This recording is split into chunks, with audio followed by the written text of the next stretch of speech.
Trump's hopes blossom in the Poconos. David Andelman. This quadrant of Pennsylvania is a most disparate region. African Americans voting for Trump, lifelong Democrats torn between both candidates, families divided between and among generations. Stroudsburg, Penn. The northeast corner of this state helps keep Pennsylvania a toss-up in the presidential sweepstakes and makes it a cornerstone of Donald Trump's hopes. It's home to a host of Trump supporters, many of them born-again advocates of the Second Amendment. It's here that Eric Frayne shot 2 state troopers with a long-range scoped single-shot rifle 2 years ago, touching off a weeks-long manhunt through the Pocono Mountains.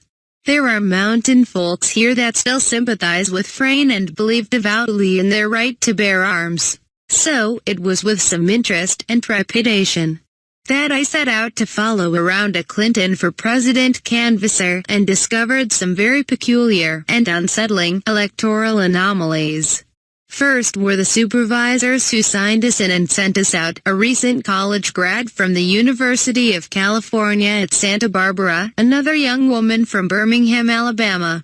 Both parachuted into a region where they had no real contacts, no deep roots. But out here, deep in the hustings, is where the lines blur so unpredictably. That could make this race profoundly difficult to call, and that should give Trump some hope and make Hillary Clinton uncomfortable as the race continues to tighten. Even staunch Democrats out here are waffling. What should be the most troubling to both candidates is how close to the surface and pervasive are each candidate's negatives, even to those who should be their most fervent supporters. Now barely lukewarm and damning with only the faintest of praise. This quadrant of Pennsylvania is a most disparate region. African Americans voting for Trump, lifelong Democrats torn between their long proclivities with serious reservations about both candidates, families divided between and among generations. Quanda Brown Powell, an African American, is a recruiter for a Newark-based trucking company and who usually votes Democrat. But not this year. She's headed with the lies and inconsistencies from Hillary Clinton. With Trump, everything's out in the open. With her, there's 50 shades of gray, so many gray areas, you don't know what you get. She shakes her head at a Clinton canvasser standing at her door. Still, Trump's pivot toward the black community leaves her cold. He's doing that to get votes. She smiled thinly, and I get that. They all do it. It goes both ways. Even though I don't know everything Trump stands for, I like that he's black and white. Around the corner, island burgers have lived in the Pocono Mountains for more than 200 years. But they've rarely been more divided. Justin, 24, who wished Ohio Governor John Kasich had been the Republican candidate, pushes open the screen door and quickly admits that he, like his grandfather, is a registered Republican, though his brother, away at college, his father and aunt are all now Democrats. This year, though, he says, he's waffling.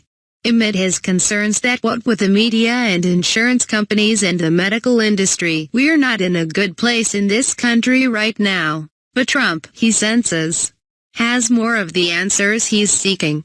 And, he admits somewhat sheepishly, I like guns a little bit. The distaste and suspicion of both major party candidates bubbles volubly to the surface.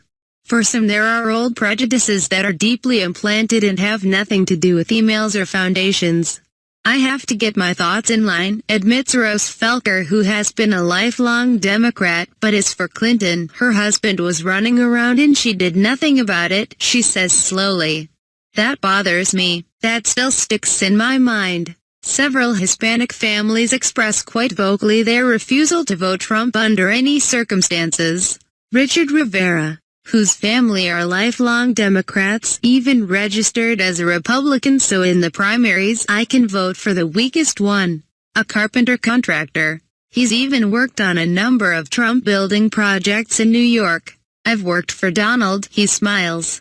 He gives you a blueprint and you put it together and he pays you a check. But he's not a nice person, never has been and never gonna be. Bottom line, I've known him for years. But he concedes, around here, it's Trump country. That's what Trump and his campaign are hoping. Hillary Clinton needs to hold on to every Democrat she can.